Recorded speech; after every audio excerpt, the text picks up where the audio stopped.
conectarme, queridos hermanos, yo estaba pensando sobre predicar sobre un tema y es el de hoy. Y después Robinson viene con la invitación. Le dije, bueno, y estaba pensando predicar otro tema, pero Dios, en su infinita misericordia, me dijo que era este tema que iba a predicar. Pero antes de comenzar, vamos a comenzar con una oración. Vamos a inclinar el rostro. Bendito Padre que estás en los cielos, en estos momentos, te suplicamos en el nombre de Jesús que tú tomes posesión sobre los controles de este Zoom. Que también tomes control sobre los corazones y sobre todo, Dios, que tú unjas con tu Santo Espíritu, oh Dios, mis labios, que la palabra que yo vaya a decir, ni una sea mía, sino la tuya, Dios. Que pueda hacerse con el poder del Espíritu Santo. Al abrir tu palabra, podamos abrir también nuestro entendimiento. En el nombre de Jesús. Amén. Amén. Muy bien, entonces, en este momento voy a compartir la pantalla. Déjame ver, aquí está.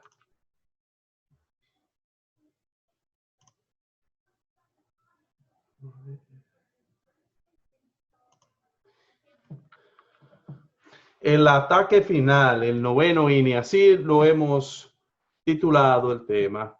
Y esto, para comenzar, vamos a hacer con la historia de un pastor. Él es un pastor brasileño. En aquel entonces, él no era pastor, él era un colportor. Yo no sé si de aquí hay alguien que haya sido colportor alguna vez, pero todos hemos visto un colportor, me imagino. Quizá para la visita, colportor son de las personas que promueven la venta de libros espirituales y lo hacen a través de un pequeño beneficio, de una promoción. Este se llamaba o se llama Pastor Dilson Bezarra. Esto yo lo oí la primera vez, eso fue grabado hace 7 años atrás. Fíjense lo siguiente. Era en Brasil. Él fue a una ciudad y ahí fue a la iglesia el sábado, vio una iglesia católica que estaba cerca y en el corazón dijo, déjame ir a promoverle algunos libros. Ustedes saben, ellos siempre tienen varios libros de la familia, de la salud, de todo. Y también tenía él un conflicto de los siglos. Y fue el domingo y a todos los católicos prácticamente le vendió libros. Él se fue para su casa. Pero después pensó, óyeme, pero yo no me siento bien porque le vendí a todos y a todos le presenté, pero no lo hice con el cura. Entonces dijo que yo voy a la próxima misa para así presentárselo. Resulta ser que así él fue, se sentó en su misa, oyó su misa, ve al monaguillo, le dice, oye, mira, yo quiero hablar con el cura, con el padre. Le dice el monaguillo, así. El padre es, ¿y quién es usted? Yo soy un seminarista. Ah, ¿va a ser sacerdote católico? No, qué bueno. No. Yo voy a hacer lo mismo, pero en la iglesia adventista, yo voy a ser pastor. Ok. El padre le dijo, le mandó a decir que después de la misa, que le diera unos 15 minutos para él prepararse. Y cuando fue, lo recibió en una biblioteca inmensa. Y él fue, le presentó 3 libros, los 3 libros que él tenía. Y dentro de ellos estaba el conflicto de los siglos. Y comienza el padre muy atentivamente a hojear los libros, a revisar este libro. Después viene, agarra el otro, los 3 libros. En definitiva, el padre le dijo, mira, los 3 libros son buenos, pero el mejor es el conflicto de los siglos, dijo él. El conflicto de los siglos. Dijo, porque ese libro es fantástico. El hombre por sí, bueno, me lo va a comprar. Dice, ¿y por qué usted le dice? Que yo conozco a Elena de White. Y hace así, y de su gaveta saca un libro que está así todo manoseado, marcado por todas partes, con anotaciones. Él le dice, yo estoy estudiando precisamente este libro. Oigan esto. Este libro yo lo estoy estudiando. Y me dice, sí. Y comenzó a hablar. Él fue como a las 11 de la mañana, duró casi 6 horas hablando con el cura. En resumen, le dijo, no solo yo, fuimos a una conferencia del obispado a hablar y un sinnúmero de curas, desde obispos, estábamos estudiando este libro. Esas profecías son así. Esa mujer la usó Dios. Y él le dijo, pero tú conoces la verdad del sábado y todo. Dice, sí. Pero ¿y qué tú estás esperando? Estamos esperando el llamado de Dios. Me dijo, porque ustedes tienen un gran mensaje. Y mire, le enseñó toda la biblioteca de los libros publicados de la hermana White. Y le dijo, ustedes tienen una gran verdad. El problema es que ustedes no la viven. ¿Cómo es? Que ustedes no la viven. Mire, hermano, este libro a mí me sorprendió mucho. ¿Por qué? Porque la hermana White, una de las citas más poderosas que ella dijo fue, si hay el conflicto de los siglos, yo quisiera que este libro fuera expandido por todos, por los colportores. Y este colportor obedeció. Y hay veces gente que me dice, yo oigo líderes que dicen, no, que ese libro es muy fuerte para la visita. No le crea a los líderes, créale a Dios. La profeta del Señor dijo, repártalo. Este otro es la misma, América en la profecía, pero tuvieron que cambiarle el nombre para entrar. Yo no soy colportor, le hecho sea de paso. Este es de la edición de 1888.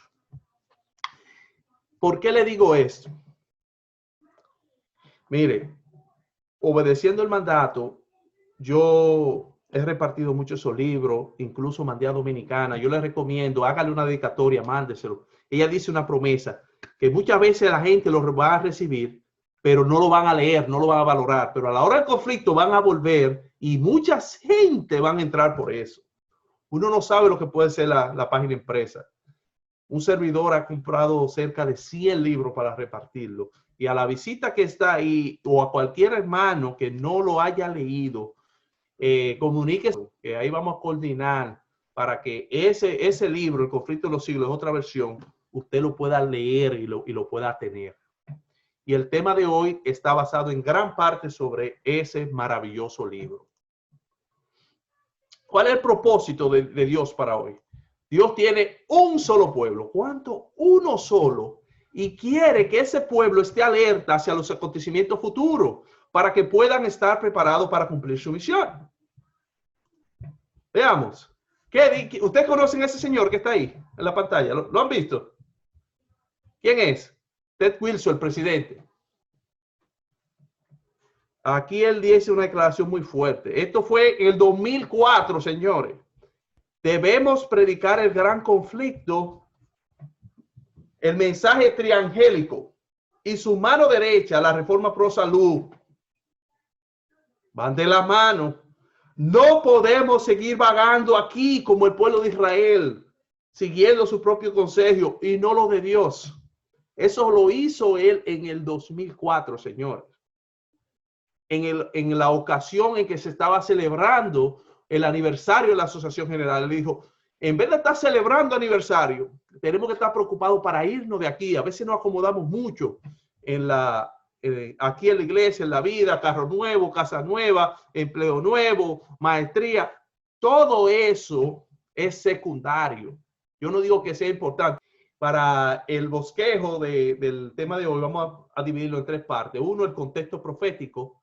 El segundo, las profecías cumplidas. Y el tercero, las profecías en cumplimiento. Vamos a ver, el contexto profético lo encontramos en Apocalipsis 12. Es un repaso. Muchas veces vimos el texto bíblico. ¿Cómo nos dice? Génesis 3:15. Este no lo sabemos de memoria. Es bastante fácil. Y enemistad pondré entre ti y la mujer, entre tu simiente y la simiente de ella.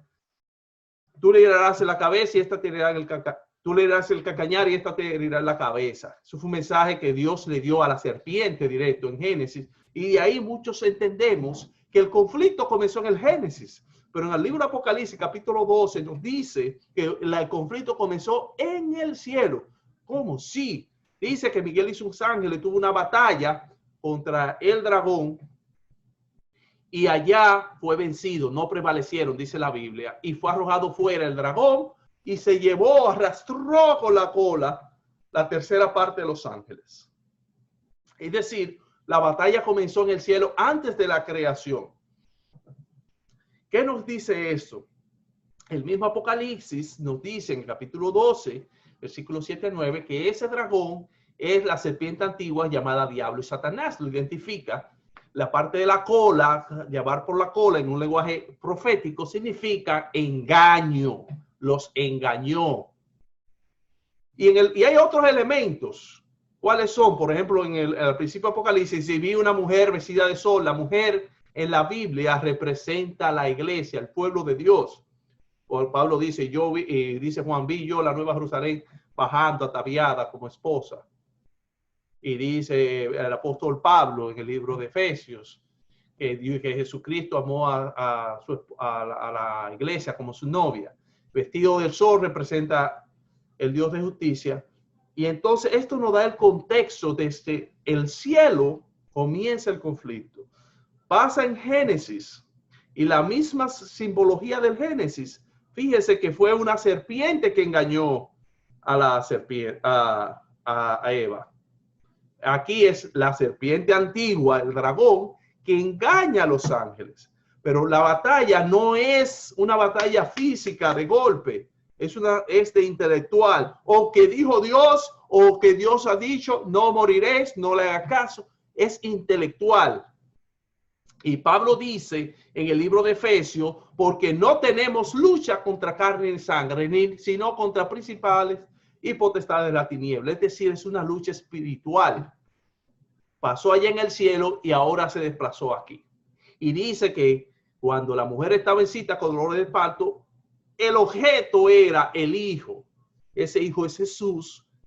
Y dice el mismo Apocalipsis que fue arrebatado al cielo. Jesús se resucitó y está allá. Y como ya fue arrebatado al cielo, ya el diablo, como no le puede hacer nada a Jesús, dirigió hacia la mujer, que es la iglesia, y la estuvo persiguiendo. Resulta, y la descendencia. Fíjense lo siguiente. Génesis 13 dice la simiente, la descendencia de la mujer. Apocalipsis, Gálatas 3:16 nos dice que esa descendencia es Cristo. No es que haya mucha descendencia, sino una simiente que es Cristo Jesús. Y el 19 dice, y nosotros somos simiente de ella. Es decir, que está bastante definido el conflicto de Satanás es contra los que sirven a Dios. Muchas veces una persona no siente ni siquiera los ataques de Satanás mientras no acepta a Jesús. Pero una vez acepta a Jesús, comienza el enemigo a atacarlo. ¿Qué resulta?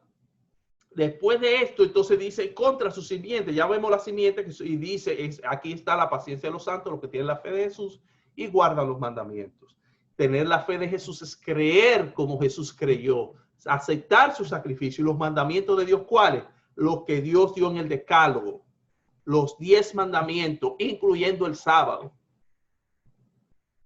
Pero entonces, fíjense lo siguiente. La Biblia dice en el versículo, en la lectura bíblica, entre tu simiente y la simiente de ella. Entonces, si vimos que Satanás es serpiente antigua, ¿cuál es la simiente? Jesús le dijo a los fariseos, ustedes son hijos de vuestro padre el diablo, porque hacéis las obras de ellos, en el capítulo 6 de Juan. Entonces, ¿qué lo quiere decir esto? Que así como Jesús tuvo simientes, nosotros somos la descendencia santa, el linaje escogido, el diablo también tiene eso, y eso se le aplica en un segundo término al imperio romano. Es decir, ese dragón que le hizo la guerra a Jesús, en primer término fue el mismo Satanás, pero también utilizó al imperio romano en su primera etapa. Dicho esto, nos da el contexto para nosotros poder pasar a la segunda parte.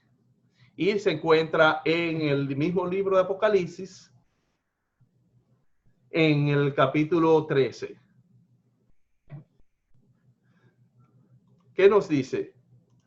Nos dice, en el Apocalipsis capítulo 13 nos divide en dos. Primero ve una bestia subir, ¿de dónde? Del agua. Yo, Juan, me paré sobre el mar y sobre la arena del mar y vi salir del agua una bestia. Y dice una característica, y esa bestia era como.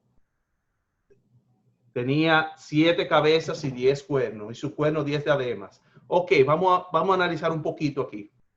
Una bestia, ¿qué es bestia en el sentido apocalíptico? Es un imperio opresor que persigue al pueblo de Dios. Esa es la primera señal. 2, 7 cabezas. No tiene una cabeza, 7. Eso nos llama la atención. El número 7, en la Biblia, significa perfecto, completo. Es de Dios, solo se le atribuye a Dios. Es decir, que ya no está dando una señal que es un poder que se atribuye ser divino. Y 10 cuernos, que implica la plenitud. Número 10 es redondo, 10 vírgenes. Y sus cuernos 10 diademas, corona, es decir, eran reyes, estaba reinado. Y sobre sus cabezas un hombre blasfemo. Ok, ¿qué significa blasfemo? Ustedes fijan, en ese capítulo 13 menciona la palabra blasfemia como 5 veces. Entonces eso nos llama la atención. Recuerda que la Biblia no había negrita ni nada, sino que el autor repetía varias veces las cosas para llamarte la atención.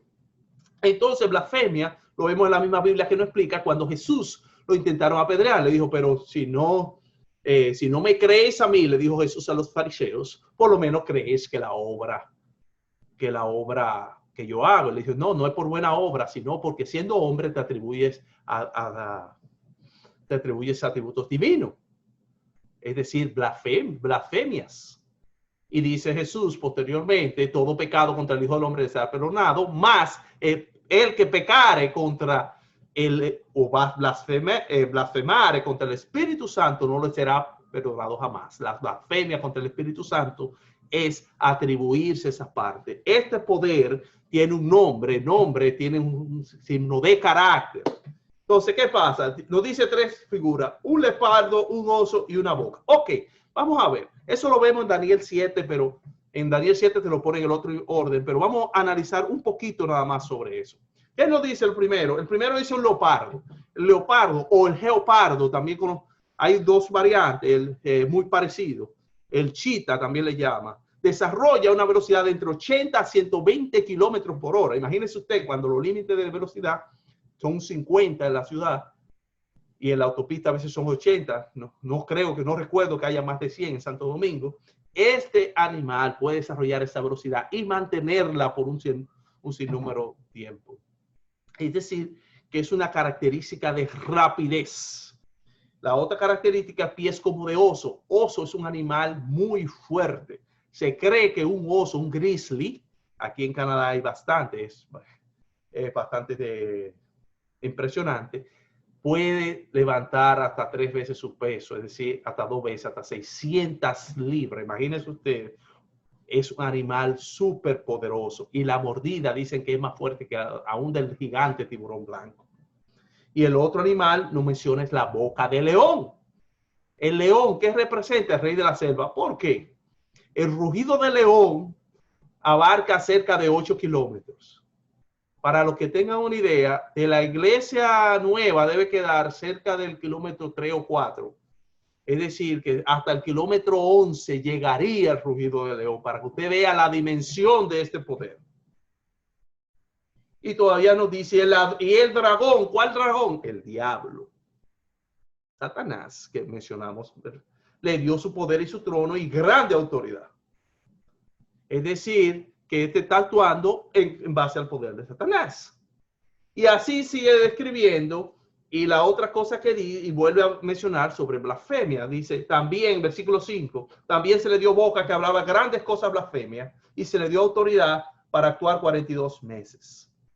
Y abrió su boca en blasfemia contra Dios para blasfemar de su nombre, de su tabernáculo y de lo que mora en el cielo. Ok, ya hablamos de lo que es blasfemia, es decir, este es un poder que se cree que es cristiano, que es por arriba de Dios, número 1, que va a actuar 42 meses, en profecía son 30, es decir, 42 por 30 son 1260 días, y cuando hacemos los cálculos, eso requiere otro estudio, pero simplemente como referencia, serían 1260 años, a partir de 538 nos da al 1798.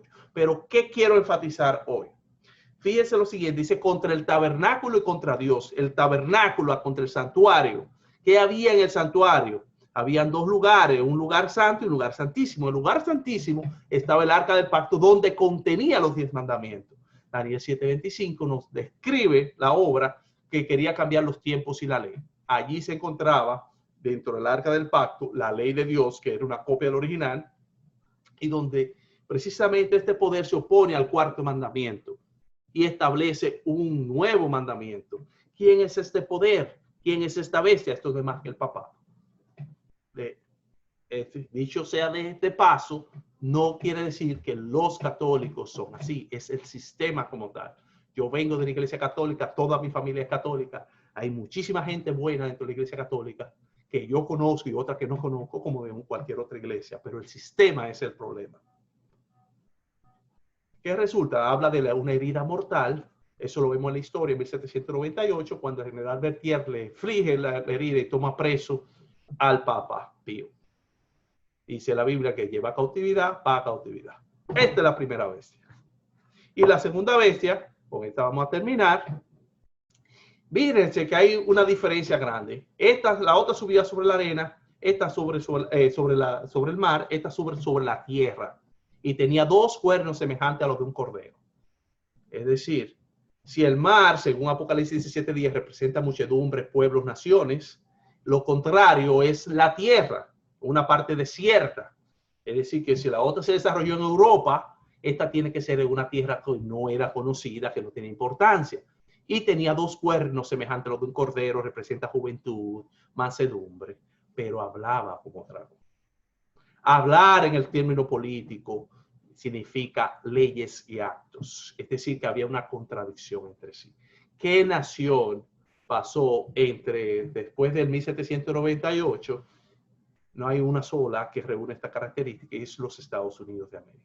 Y aquí viene la importancia. La única iglesia que cree esto somos nosotros, y gloria a Dios. Y nosotros tenemos un gran compromiso de predicar este mensaje.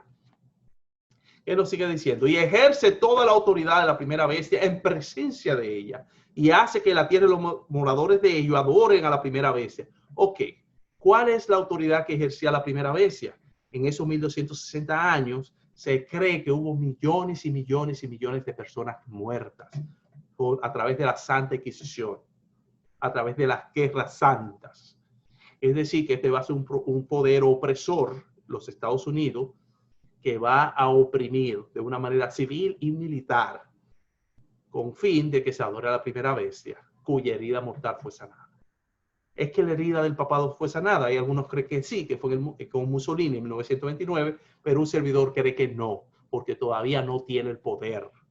Quien le quitó el poder fue el imperio francés, la bestia que sube del abismo, que fue en manos de Napoleón Bonaparte, su general Berthier. Entonces hace falta que cuando los Estados Unidos es que se lo va a dar. ¿Qué nos sigue diciendo? Aquí es algo importante. Fíjense en este versículo. Si usted quiere, olvídese todo, pero no se olvide de esto. También la segunda bestia hace grandes señales, de tal manera que aún hace descender fuego del cielo a la tierra, a los hombres, y engaña a los moradores por las señales que se le ha permitido en la presencia de la bestia, mandando a los moradores de la tierra que le hagan imagen a la bestia que fue herida de espada y vivió. Fíjense este lenguaje que está hablando, señales, engaño, descender fuego. Esto nos dice que no es simplemente un poder civil. Esto es más que esto.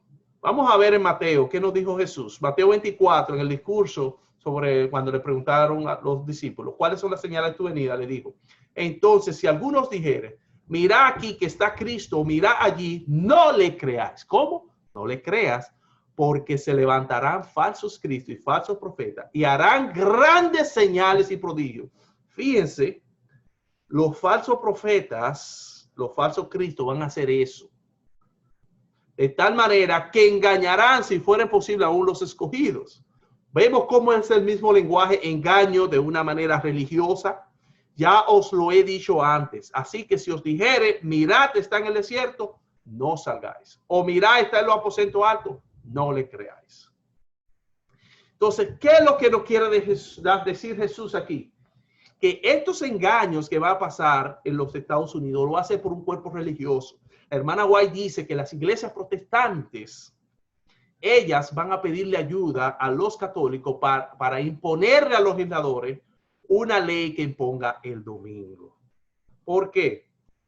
Porque si vimos que el ataque es contra la ley de Dios en Daniel 4, en Daniel 7 y en Apocalipsis 13, este ataque va a ser así.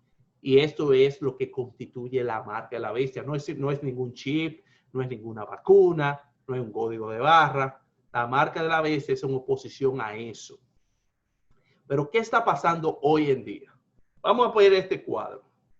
A ver, y esto nos va a ilustrar algunas cosas. Vamos a ver unas similitudes entre dos personajes políticos más importantes del mundo. Tenemos el Papa Francisco de un lado y tenemos al presidente Joe Biden de otro. El Papa Francisco es católico, él promueve el cambio climático. Dentro del cambio climático tiene un Laudato Si que establece la ley dominical para descanso. Eso lo vamos a ver un poquito más en detalle. Él promueve la aceptación del homosexualismo, él lo dijo públicamente, aunque después quiso retractarse, pero ya era tarde. Él promueve un globalismo sin frontera, entre otras cosas. Del otro lado, ¿quién tenemos? A Joe Biden. Es el segundo presidente católico. En Estados Unidos tiene una tradición protestante, solo este es el segundo solamente. También promueve el cambio climático. Ya canceló el oleoducto, que son unas tuberías para transportar petróleo. Todavía no se ha pronunciado sobre la ley dominical. Él apoya y él nombra homosexuales y transgéneros en su gabinete. Hay muchos cristianos conservadores que están muy molestos con eso. Y él promueve un globalismo con las fronteras abiertas. ¿Quiere decir que este papa y este presidente serán los últimos? No necesariamente. Pero vamos a ver un poco más. En la encíclica papal Laudato Si, artículo 237, habla sobre el domingo. Y fíjese, comienza hablando del domingo, de la Eucaristía, y hace una comparación como el sábado, pero habla del sábado, un sábado judío. Y habla del tipo de reposo como el sábado judío, y el domingo es el día de la resurrección. Y así como el sábado fue una nueva creación, el domingo quiere atribuirle eso. En la parte subrayada nos dice, la ley del descanso semanal, es decir, el sábado, imponía abstenerse del trabajo el séptimo día para que reposen tu buey, tu asno y puedan respirar el hijo de tu esclavo y el inmigrante. Es decir, lo está poniendo de una manera social. Eso es el Laudato Si del Papa. Eso tiene varios años. El descanso es una ampliación de la mirada que permite volver a reconocer los derechos del autor. Así, el día de descanso, cuyo centro es la Eucaristía, la misa católica, derrama su luz sobre la semana entera y nos motiva a incorporar el cuidado de la naturaleza y los pobres. Mire cómo está la cosa ahora, hoy en día. ¿Qué vemos hoy? La Unión Europea ha establecido lo que se llama un descanso dominical, donde los domingos, hoy en día, el último país que lo aprobó fue Croacia y lo va a implementar en el 2022. ¿Qué es lo que ellos dicen? Se trabaja demasiado, necesitamos hacer un descanso. Las personas se están quejando de que no pueden hacer sus deberes familiares y necesitamos darle descanso. Ya han limitado las actividades los domingos, de 15 actividades que eran permitidas, ya van por 9, 7, para que ustedes vean cómo va la cosa. Pero recuerden, el foco profético es los Estados Unidos, pero ya Europa se está adaptando, nada más están esperando que venga una ley dominical de los Estados Unidos. Pat Robertson, ¿alguna vez han mencionado a Pat Robertson? Pat Robertson es uno de los evangélicos más prominentes. Tiene un programa, yo creo que el Club 700, que tiene más de 30 años en la televisión. Y él últimamente dio un mensaje en el cual él dice, la Biblia debe ser la ley que rige el pueblo. Los padres peregrinos, cuando instituyeron esta nación, es decir, hacia 1776, ellos percibieron que esto era una nación cristiana. Ellos no lo pusieron así, pero nosotros, entendiendo esto, tenemos que imponer la Biblia. ¿Qué vemos? ¿Cuál era la obra del catolicismo en la era oscura? Imponer la religión. A los que eran considerados herejes, lo querían hacer convertir a la mala y si no, lo mataban. Vimos en la segunda bestia, ejerce toda la autoridad. Vemos que son los evangélicos que van a presionar eso, que se imponga la ley dominical. Y otra cosa que preocupa es que este presidente católico tiene un dominio de ambas cámaras del Congreso norteamericano. Es decir, que si quisiera mañana pasar una ley, pasaría muy fácil, una ley dominical. ¿Qué falta? ¿Qué falta? Dice la palabra de Dios en Mateo, el libro de capítulo 24, y será predicado el evangelio a toda tribu, lengua, nación, pueblo y lengua, y entonces vendrá el fin. el coronavirus nos dio un tiempecito extra, hermanos. Porque el Papa tenía 3 reuniones que tuvieron que cancelar, incluyendo el de educación, el cambio climático y entre otras cosas. Y además hay una brecha entre el gobierno civil en los Estados Unidos y las iglesias protestantes. Ellos no están contentos porque la mayoría de los protestantes apoyaron a Trump y Biden no está contento. Entonces ahí viene el papel del Papa. Como el Papa los une a los dos, él pudiera hacer eso. ¿Qué yo estoy diciendo? ¿Que la ley dominical fue aprobada? No estoy diciendo eso. ¿Qué va a pasar ahora? Tampoco. ¿Qué es lo que yo estoy diciendo? Dios, con todas las señales, nos mandó a ver las señales. Él le dijo, cuando vea las abominaciones desoladoras que está alrededor de las montañas, y también en otra parte, en el libro de Lucas, dice, los ejércitos de Jerusalén, sepáis que esas son las señales. Es decir, tenemos que abrir los ojos. Por último, yo quiero compartir una porción del mensaje del pastor Ted Wilson. Este mensaje él lo dio en ocasión de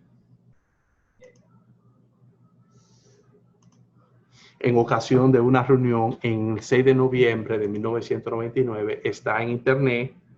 Usted lo puede buscar en la página oficial de la División Interamericana. Mire lo que dice. Se insta a los principales líderes interamericanos a que sigan vigilantes y proclamen los mensajes de los 3 ángeles. No se engañen pensando que las cosas van a mejorar. Las cosas se volverán más complicadas y confusas, dijo el pastor Ted Wilson. De esto se trata los mensajes de los 3 ángeles, de llamar a la persona para que salga de la confusión, de Babilonia, del caos, a una comprensión clara de que Dios tiene un plan para todos y permite que obra su vida. Y aquí con esta parte voy a concluir, donde él dice, pasen tiempo con la palabra de Dios y el espíritu de profecía. Oren con fervor, hermanos. Ayuden a que otros sean dirigidos al último clima maravilloso de la historia de la tierra, en el que el pueblo de Dios será aprobado por el fuego como nunca antes. Finalmente, él agrega, la pandemia es tan solo un llamado a despertar que recuerda a cada creyente que tiene que estar listo para lo que vendrá.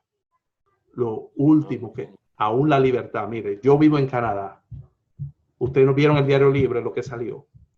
Yo no puedo salir. Si yo quiero salir, ellos me dejan ir. Pero antes de venir necesito una prueba de coronavirus, una. Cuando llegue aquí me hacen una segunda, 2. Me llevan preso a una facilidad hasta que me salga la segunda. Y después de eso tengo que durar 14 días trancado. Y nadie dice nada, señores. ¿Qué es eso? Nos tienen controlado. ¿Qué estás haciendo tú? ¿Por qué este mensaje no se ha hecho eco? ¿Por qué no le hemos dado promoción a este mensaje? Este es Wilson. Si yo lo digo alguien pudiera pensar que yo soy alarmista, que soy extremista, pero no está Wilson que lo está diciendo. Él no está diciendo esto no va a mejorar, esto es la pandemia. Señores, nosotros tenemos un privilegio como iglesia de tener estas verdades. Cristo viene pronto. Lo que hemos predicado desde antes ya lo tenemos a la puerta. Tenemos que despertar. Esta verdad de los mensajes de los 3 ángeles, eso es lo más importante. La misma sierva lo dijo. Es que nosotros lo estamos viviendo, como decía el cura. No lo estamos viviendo, necesitamos vivirlo, predicarlo. Ese libro, consígalo, téngalo en el bolsillo si se lo permite en su trabajo, léalo en su tiempo libre, predíquelo, comparta estos mensajes. Dios tiene un remanente, así como en el Apocalipsis 12 nos dice que hay un remanente especial, lo que guardan los mandamientos de Dios, tiene la paciencia, la fe de Jesús. Aquellos que se opondrán y no recibirán esa marca de la bestia, que no consentirán. Hay algunos que piensan, sí, yo lo sé, cuando venga la ley dominical, yo voy a ponerme del lado de Dios. Pero dice el hermano White que no es así, porque se han acostumbrado tanto a la vida de comodidad y que cuando llegue ese momento no va a pasar. Que Dios te bendiga. Y que el día de hoy este mensaje pueda servir, aunque sea de estímulo, para que tú puedas darle una ojeada y volver a las primeras raíces, como dice el pastor Ted Wilson. Volvamos a las sendas antiguas. Nosotros éramos llamados el pueblo del libro negro. Cuando yo todavía llegué a la iglesia, todavía era así. Volvamos a eso. Vivamos esto, hermano. Esto ya no le queda mucho. Y nadie dice nada, señores. ¿Qué es eso? Nos tienen controlado. Dios te bendiga.